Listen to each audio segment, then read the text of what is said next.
EU leaders gather in Lisbon to sign the landmark reform treaty, but our PM stays in Westminster and will sign it in private later.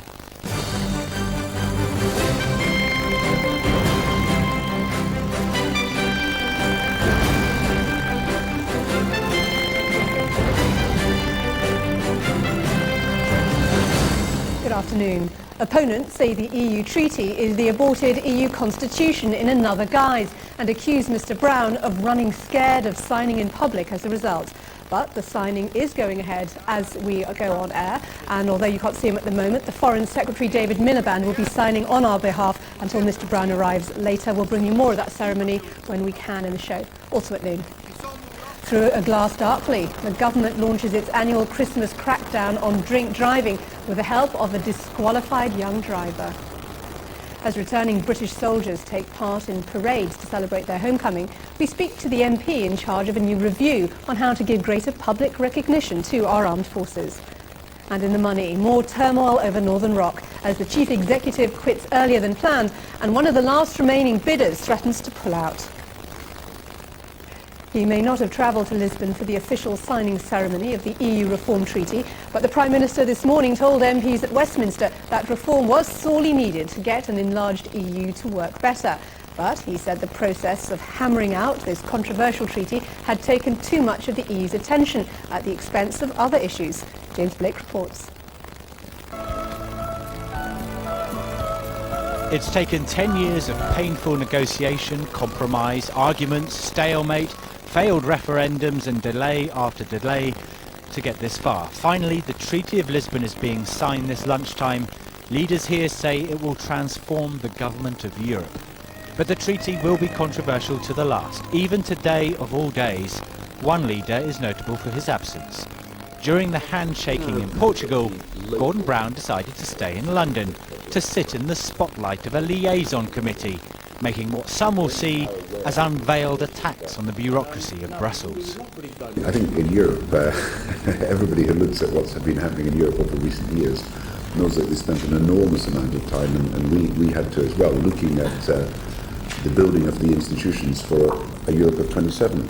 And whereas other people say that that's been a waste of time, it was necessary to improve the institutional framework within which the European Union develops. But that, in a sense, became the major item in Europe at the expense of the economy, security, the environment, and all the big issues that we know we have to deal with. Many of Europe's leaders admit this treaty is fundamentally the same as the Constitution, which was voted down in referendums 2 years ago. But this time only Ireland will put the treaty to a vote. Gordon Brown still resists a referendum. Well, I think the Prime Minister thought he could play some kind of clever politics by not being seen to sign the thing in public, and he's now been forced to go back on that. He's made a complete fool of himself. And the reality is he's very scared of this because he knows that 83% of Labour voters want a referendum, the majority of the rest of the public want a referendum, and the government are now running scared and desperately trying to avoid giving people a say on this, giving its handover of powers. Back at the committee, MPs clearly wanted a commitment they would get to scrutinise and vote on the EU treaty. If we are not going to have a referendum, will we be given a multi-clause bill that's amendable that will be put before Parliament before this treaty is finally ratified, or will we get a one clause in or out which we're supposed to talk about for 20 days? When the bill is published, I think it will be clear that there is more scope for Parliament to debate some of these issues than there has been in the past. Gordon Brown is now finally on his way to Lisbon. He'll arrive in about 3 hours, away from the pomp and circumstance of the official signing ceremony. But officials in Downing Street promise he will sign on the dotted line.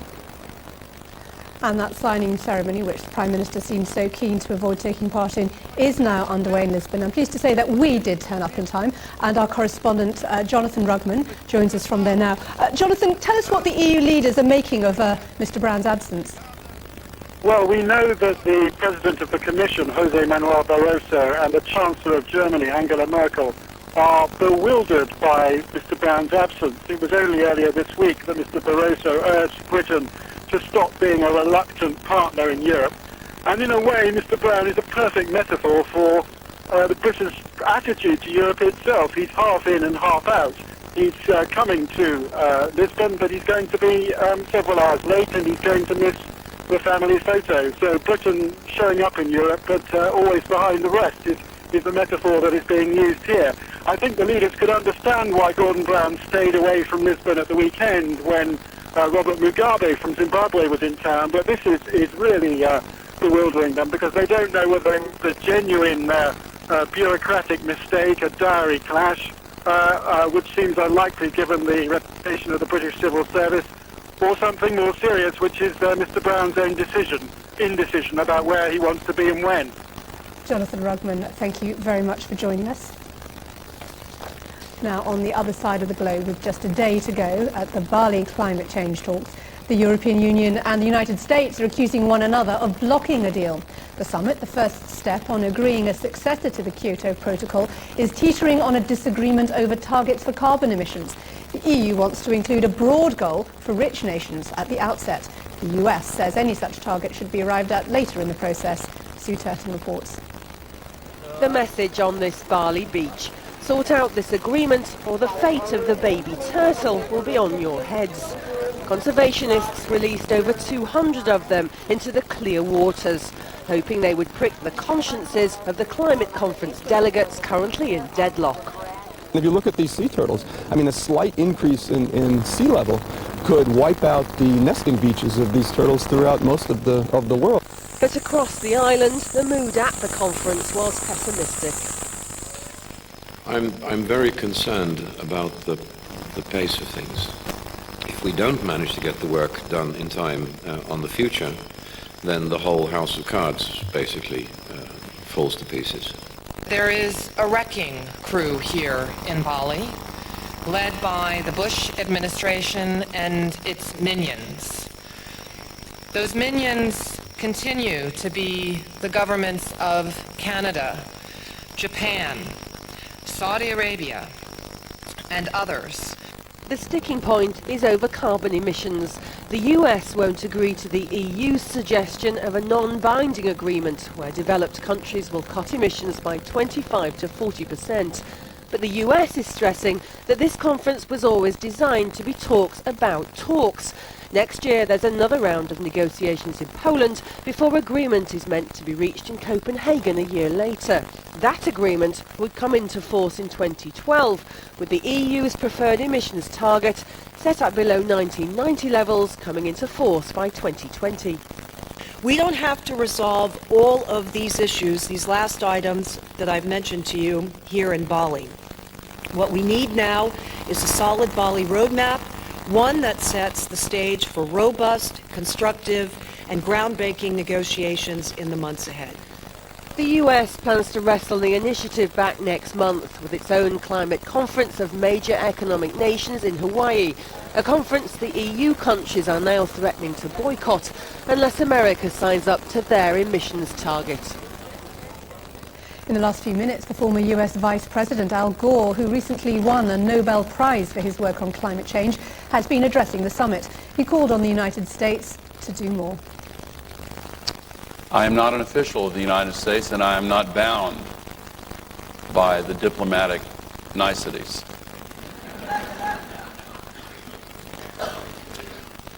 So, I am going to speak an inconvenient truth. My own country, the United States, is principally responsible for obstructing progress here in Bali. We all know that. Partygoers are being warned not to get trapped by a pint this Christmas by the government's New Drink Drive campaign. The initiative was launched at London's Paddington Station this morning and aims to cut down on the 9,500 positive roadside tests registered last year. The campaign features Luke Noon, a convicted drink driver from Devon who lost his job and his girlfriend after being given a one-year ban. He spent the morning inside an upside-down 7-foot-high replica pint glass to convey the campaign's message. It's just not worth it at all. Literally, anywhere you can spend £40–50 on a taxi, it's going to be a lot cheaper than it's going to come out if you get caught for drink driving. It's like, for instance, say a fine which is roughly probably about £250, depending on how much you're over the limit. And afterwards, after the insurance, when you say drink driving to the insurance company, it's like, there you go, raised up, it's about £1,000–15,000 more. Well, much earlier this morning I spoke to Road Safety Minister Jim Fitzpatrick and I asked him who were the problem drivers. Well, we're targeting young male drivers, particularly in this Christmas drink drive campaign, because we see them as being most vulnerable and most likely to be offenders. We've refined the message on the back of research that we've conducted to try and make sure that they understand that this is very much a matter which ought to concern them, and it could ruin the rest of their lives. Is the problem getting worse? I think the problem's certainly improved over decades. We're two-thirds down on the numbers of people killed compared to 30 years ago, but it's a constant message. There are new generations of drivers coming through every few years. We need to make sure that people understand what the drink drive limits are, what the implications are, what the dangers are. We need to reinforce that which is now the social norm, which is drink driving is not socially acceptable, and we need to continuously hammer that message out. The Christmas festive season obviously means that people are more likely to be tempted to go to Christmas parties or office parties, and therefore it's very important that we get the message out more strongly at this time of year. One of the problems is that, a glass of wine these days that you buy in a bar is so much bigger than a legal glass of wine in terms of measuring alcohol limits. Some people say it's time you need to just say no alcohol and driving, and that would end the confusion that gets people into these terrible situations. Well, that's always been a case which has been put forward by individuals and certain groups, and we've said that we will consult on drink driving in the new year, and that will be an opportunity to discuss that. You are considering the possibility of making a complete drink ban in terms of driving? What we've said is that we will consult on drink driving in the spring. We'll be looking particularly at enforcement. The numbers of breathalyser tests in December are twice as high as any other month. We're trying to make sure that people realise the implications of drink driving, particularly when there are some 540 people killed last year as a result of alcohol-related crashes. We need to make sure that people realise that the implications just isn't for the victims or the injured pedestrian. The victim also is the driver themselves, and the implications of getting a criminal record, getting a ban and a hefty fine, and having to carry that around on their conscience for the rest of their lives is very serious. A car ferry officer has been formally cleared of charges of endangering the lives of 3 sailors after a jury failed to reach a verdict. Michael Hubble, seen here on the right, was the officer of the watch in charge of P&O's Pride of Bilbao on the night the 25-foot Ouzo yacht sank off the Isle of Wight last year. Yesterday, Mr. Hubble was cleared of the manslaughter of James Meeby, Rupert Saunders and Jason Downer.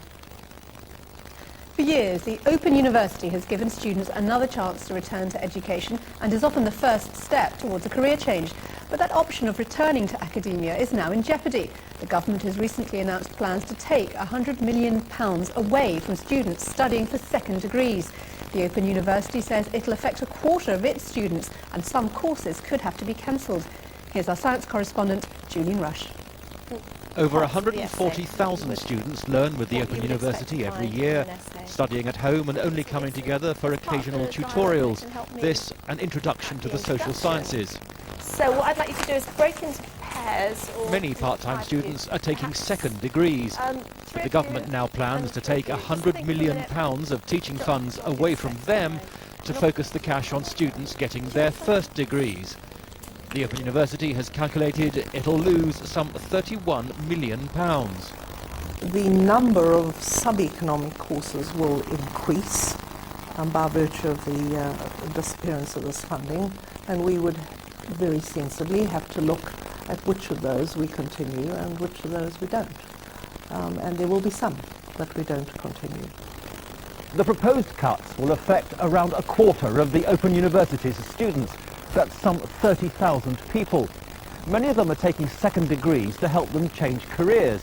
So cutting their funding seems to be at odds with government policy, which is for the country to have a flexible workforce so Britain can be competitive in the 21st century. What it does say is that part-time students, most of them who are in work, who are actually looking for new opportunities, often mums returning to the workforce, it says to all of those, unless you can afford to reskill yourself, we don't want to know. That's hardly the message for Britain in the 21st century and a high skills economy. The government says it expects employers to take on more of the costs of teaching second-degree students, but that's too simplistic, says the head of Birkbeck, which will lose funds for teaching a third of its students. We have a number of students who will not tell us who their employer is, let alone ask them for funding, because it will be obvious that they're going to move on immediately they've got their degree. So very often people will want to study because they're in a dead-end job in a position where people are not helping them to study more. They will study almost in secret, qualify and move on. At the Open University, they're designing the next generation of software for learning over the internet. The government has a target of 40% of the workforce with degrees by 2020. Many in the universities suspect the funding changes are a way to bump those numbers up. Did I take up like way too much time? Ministers say the changes will be phased in and selected courses like nursing, social work or teaching will be protected. But the challenge is a workforce educated at the highest levels. We've got to face up to that challenge. Now, we can't do that if in every circumstance we say to people, you've already got one degree, we're going to fund you for a second degree. In some circumstances, if it's a vocational foundation degree, for example, yes, we will support them. But the highest priority are those people who are not yet at first degree level, and I make no apology for saying that's the case. Though it's not just the Open University that's affected, it is where the irony is greatest. I believe a properly planned university we have could make an immeasurable contribution to the cultural life of our country. The OU, after all, the brainchild of an earlier Labour government. The P and the S waves from an earthquake travel down through the body of the earth. Today's Labour ministers insist they have the highest regard for the institution, that this is no funding earthquake. But those who run it believe they're risking much for a relatively small gain. A new survey looking at how the public can demonstrate their support for the armed forces is being launched today. The work is being carried out by the Labour MP Quinton Davies, who defected from the Conservative Party earlier this year. The inquiry will examine whether there should be more US-style homecoming parades to honour troops returning from Iraq and Afghanistan. It will also involve evidence from a wide range of individuals and organisations, including the royal family, major military charities and the media. And Quinton Davies joins us now from Westminster. Parade and public celebrations, is that really the answer? I don't know that's the answer. That's one of the very, very, very many issues we'll be looking at. I suppose people would say the problem with the status of the military now is they're involved in wars in which our nation isn't really at war. Well, the issue of whether the nation is at war or not is indeed part of the study, in the sense of whether people do feel they identify with the military who are actually defending them. Let me take Afghanistan. I mean, Afghanistan was once again taken over by the Taliban and became a kind of logistics and training base for international terrorist operations worldwide. One can hardly imagine that those terrorists who attacked London and Glasgow in the summer, in June, and failed to kill anybody, if they'd had a 6-month training program in bomb making and bomb detonation, they almost certainly would have succeeded in killing hundreds of people. So by virtue of being in Afghanistan and stopping the Taliban taking over, we are saving lives in this country. That's what people have already got to understand. Many people do understand. Some people perhaps don't perfectly understand. So at the heart of it, what is really the solution you're looking for? Are you actually still trying to get people to accept that the armed forces are involved in a worthwhile campaign? Well, what we're trying to do, above all, is to take an objective look at the extent to which the public understand the military, appreciate the military, where there may be misunderstandings, where there may be misperceptions. We need to identify those in order to be able to deal with them.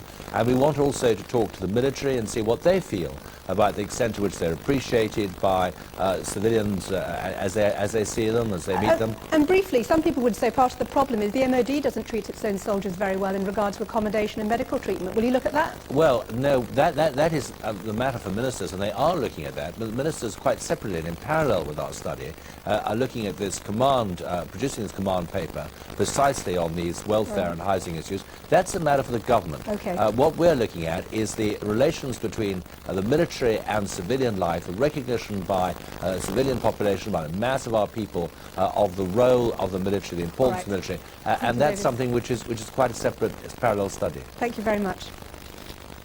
Now, England have drawn the second test with Sri Lanka. Rain brought an early end to the final day's play in Colombo.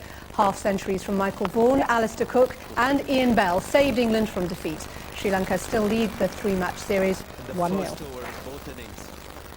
It's a dog's life for ex-Prime Ministers. Tony Blair has made a guest appearance on the Christmas video of Barney, the US presidential pooch. The film also features George Bush, and it shows the Scottish Terrier preparing to become junior park ranger. Mr. Blair is seen congratulating Barney and his companion, Miss Beasley. Let's they graduate. Congratulations, Barney and Miss Beasley, on becoming junior park rangers. Well done. As someone born in Edinburgh, Scotland, it's always good to see the Scots doing well. After the break, could one of Northern Rock's potential saviours be on the verge of pulling out? And the latest horror film to bear the Hammer name launches not in cinemas, but on the web.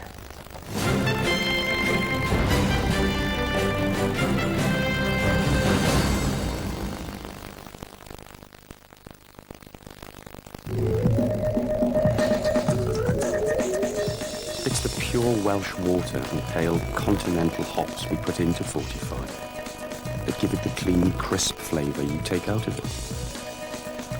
45 new from Brains. Discover your continental side. Get into the new Ethel Austin. Feel special, look great. And now there's half price on selected Christmas gifts. Sparkle, shimmer, dazzle with a gem styler new from JML.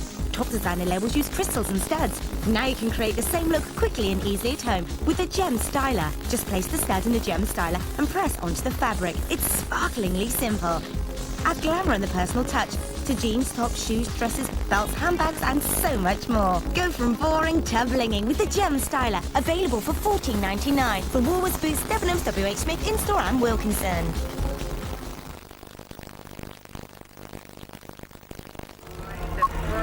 Easter 1916. Dublin lies in ruins and Irish rebels are sent to Wales. Freedom will never come without revolution. The history season concludes with Fron Goch, birthplace of the IRA, Tuesday on S4C.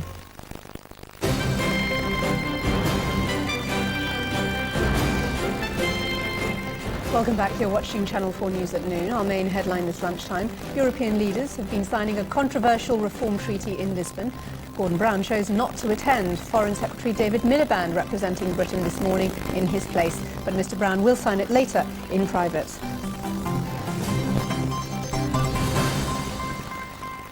Northern Rock has announced that its chief executive, Adam Applegarth, has left the company. Mr. Applegarth said last month he was stepping down, but had intended to stay on until February.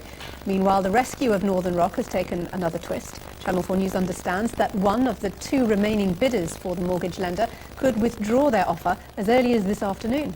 Well, I'm joined now by our economics correspondent, Faisal Islam. Tell us more. Yes, Mira, informed city sources are saying that what were threats to pull out yesterday turned to active preparations. There's talk of a possible statement within hours or maybe tomorrow. The situation is still slightly fluid. There may be a last-ditch saviour of these things, but it does look pretty dire. What seems to have tipped the balance is that statement from about Adam Applegarth's departure. In that, they announced his replacement with a guy called Andy Coopers, and the suggestion, they reiterate that the deal won't be finalised till February. Of course, Ollivant's idea was to inject Lukman Arnold, the former Abbey National chief executive, in as manager and as soon as possible. And what the statement says this morning sort of mitigates against both of those things. So as we stand at the moment, the government seems to be facing, possibly by the end of today, running an auction of one person. And just to be absolutely clear, we haven't made it explicit, this is Ollivant who are threatening to withdraw their bid. So where does this all leave the government if Ollivant do pull out? Well, on the face of it, of course, running an auction with just one bidder is a fairly dire situation. It leaves no power, very little bargaining power on behalf of the government. But this is a very complex situation.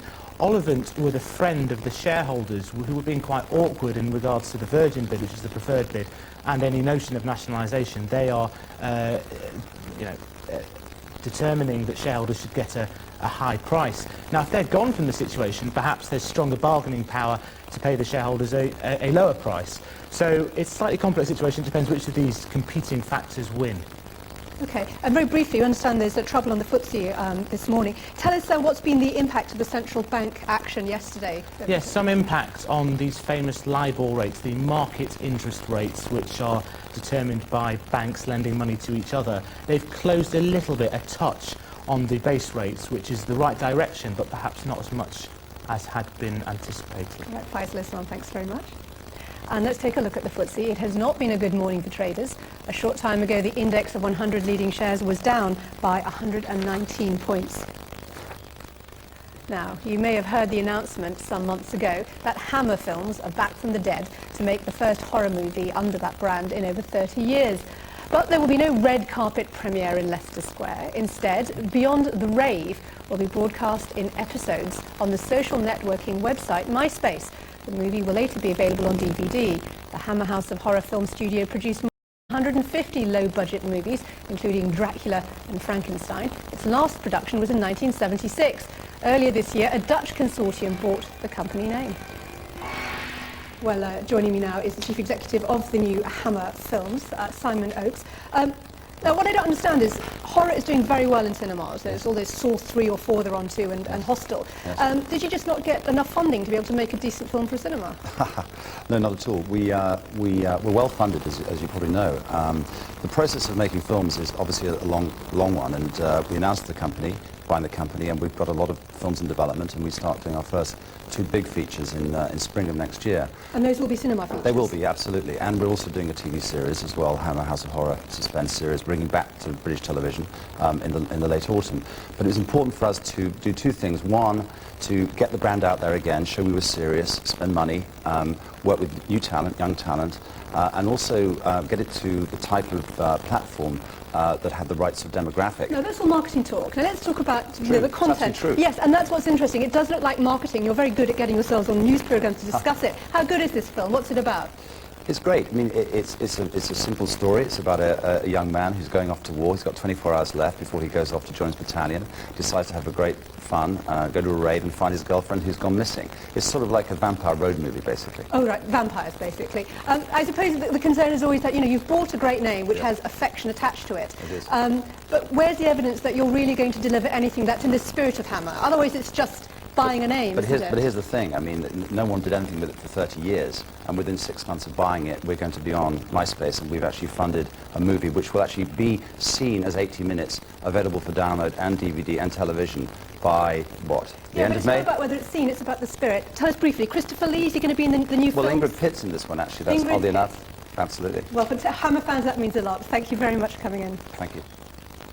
Now, we'll be back at 7 tonight with more on the EU signing that's taking place right now in Lisbon. And here is the imagery of it, very historic, of course. Our Prime Minister isn't there, but our Foreign Minister is there signing on Gordon Brown's behalf, Mr. Brown signing later, the treaty that still remains highly controversial and has yet to be ratified. And we will, of course, bring you more on that tonight. Good afternoon.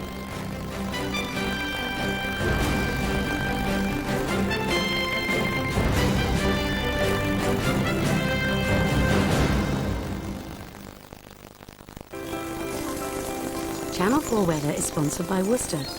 Heating and hot water comfort from Natural Energy.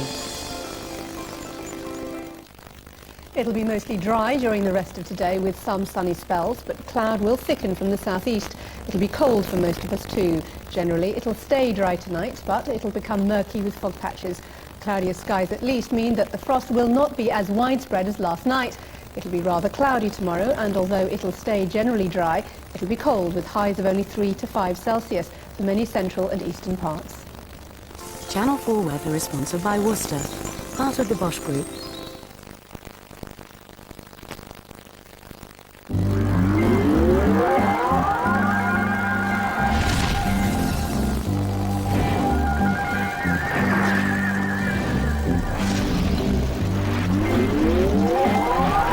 Heineken Cup, highlights of the 4th round clashes, this weekend on S4C. C-Speak Surf with Sky and our new great value starter option. Sky TV, Sky Broadband and Sky Talk, all for just £19 per month. C with any 4 Sky TV entertainment mixes, Catch brand new Prison Break exclusively on Sky One, 13 inspiring documentary channels, educational kids programs, top family entertainment, fashion and lifestyle shows, and more. Surf with wireless Sky Broadband anywhere around your home, and speak with Sky Talk. Get free UK evening and weekend landline calls. That's Sky TV, Sky Broadband, and Sky Talk, all for just £19 per month, with free Skybox and mini dish. So choose our starter option this Christmas. Just one new way to see, speak, surf. Call 08706 070 008. Sky. Believe in better. Get ready for Christmas at Morrison's. Shell out on large frozen prawns, now half price. Morrison's, savings to make your Christmas.